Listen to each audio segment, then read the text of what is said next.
You tell me, when is it okay for a teacher to pick up a child in a school? There's a lot of controversy right now because of what happened at the Blue Valley School Board meeting this week, when a teacher who had been at the school for 25 years was canned. Supporters of hers at Sunset Ridge Elementary said that she was doing the right thing. Here's what happened. There was a special needs child who was having a meltdown in the hallway. And after attempts to de-escalate did not work, this teacher, Barb Hart, picked up the student and transported the student to the safe space in her classroom. Well, this week, the school board, the Blue Valley School Board, determined that she violated policy on emergency safety interventions, which says restraint can only be used when less restrictive alternatives were determined to be inappropriate or ineffective, and when a student's behaviors present an immediate physical danger to themselves or others. Now, without having seen any video, you have a lot of parents who are totally outraged by this, and I'm with them. If this story is what has been reported by Fox 4 and others, and you had a special needs child who was having a meltdown in a hallway, and a 25-year tenured teacher who obviously has some experience doing this, picks up that child and moves that child into her classroom, into a safe space, which is oftentimes the best thing you can do for a child in that situation, ends up with her losing her job? You're going to have teachers, you are going to create an environment where teachers are scared to death to do anything that may be helping these kids.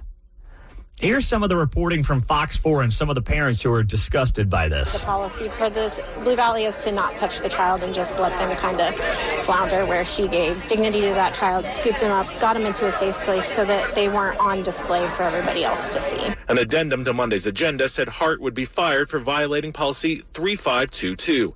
It says district personnel may use seclusion and or physical restraint only when less restrictive alternatives are determined by a school employee to be inappropriate or ineffective, and when a student's behavior presents an immediate danger to self or others. The child is scared. They are looking for a trusted adult to guide them and to sometimes make decisions that ensure their well-being. If compassionate responses to these mental needs are punishable under policy 3522, then the system is failing both our teachers and our students. And I agree with that mother there at the end. You know, if you deal with, obviously, little kids, whether they're special needs or not, you deal with meltdowns. And in this case, it happened to be a special needs child having a meltdown in the hallway. And having 3 kids under 7, you deal with a meltdown or two once in a while. All right, I'm in the thick of meltdowns right now. And removal from a situation oftentimes is exactly what that child needs. They needed to reset their body. They needed to reset their mind. They needed to reset everything around them. And as far as I can tell, based on what we know about the story, that's what this teacher, Barb Hart, tried to do and do effectively.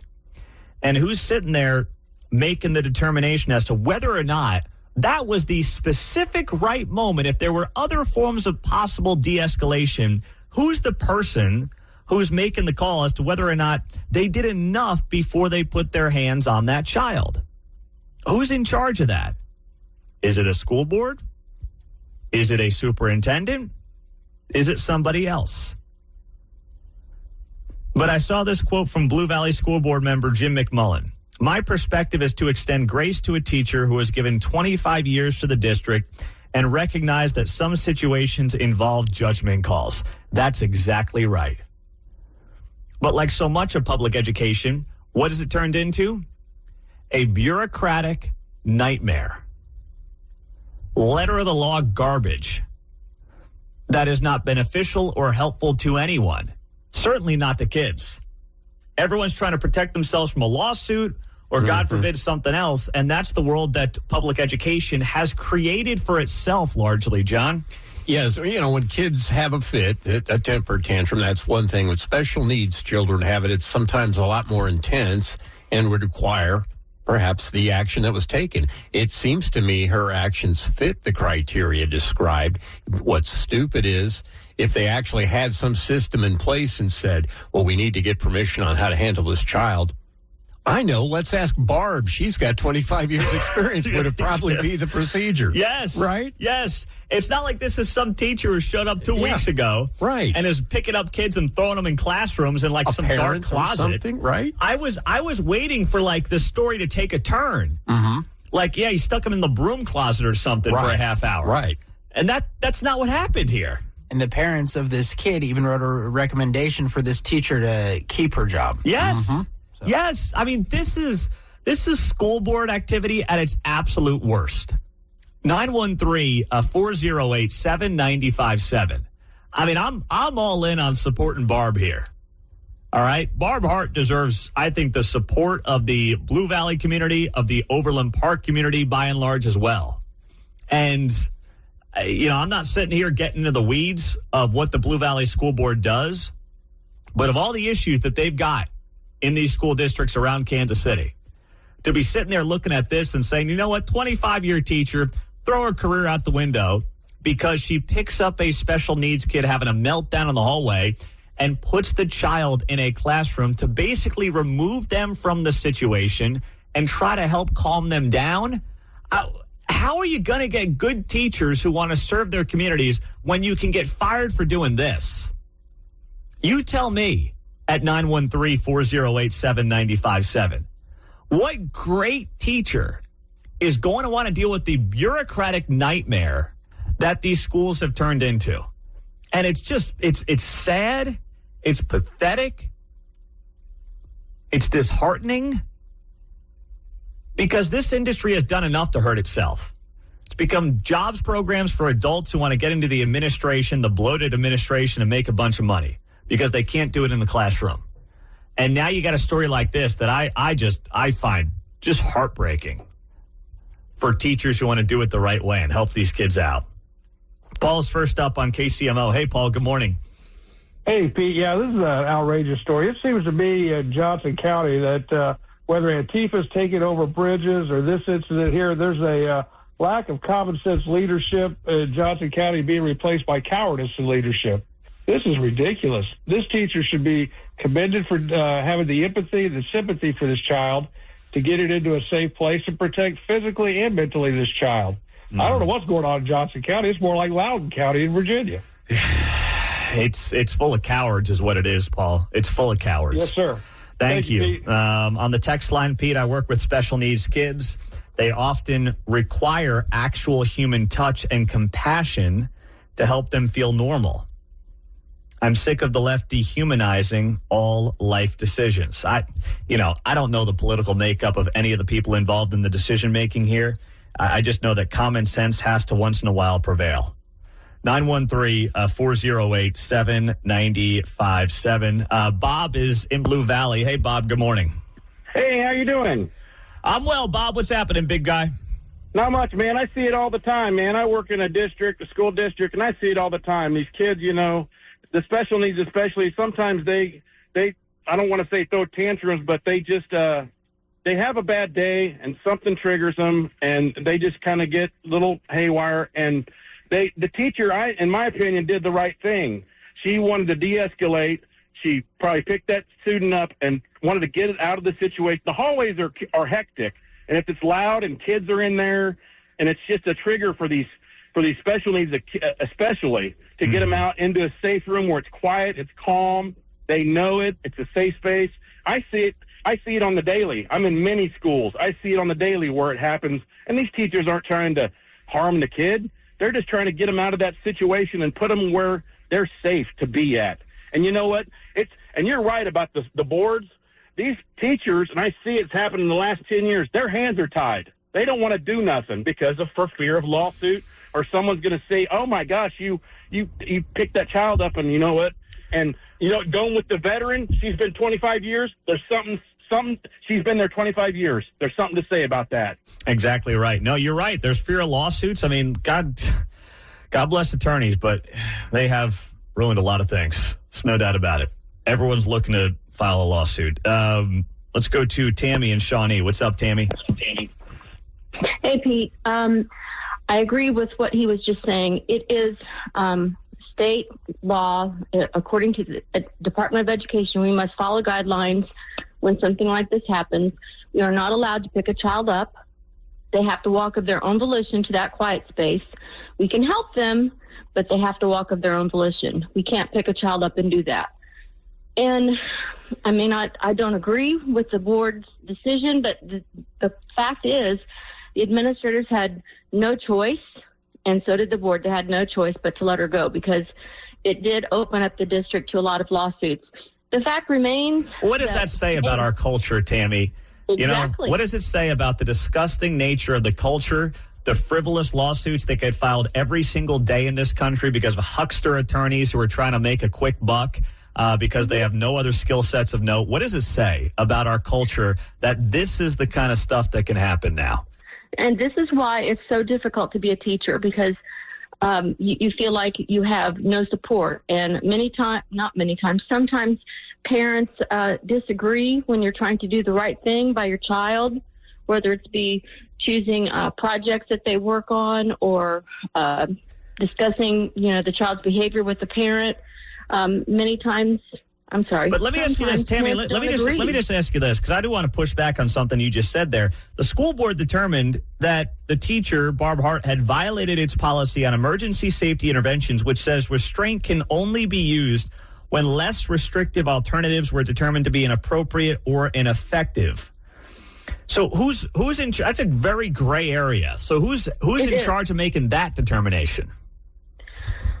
I'm sure that the administrator went to the superintendent, and administrators, especially in special education, discussed the whole situation, what happened. Since it was out in the hall, it was probably on camera. And so they probably, at that time, were able to determine that. Oh, what an embarrassment. What an embarrassment. Yeah, I'm up against it. I appreciate it, Tammy, but what an utter embarrassment. And, the way Tammy's describing it there, the assistant administrator went to the head administrator, who went to the superintendent, who went to the superintendent's, second secretary. I mean, programs. That's the problem. That right there is the problem. It's not about the kids anymore.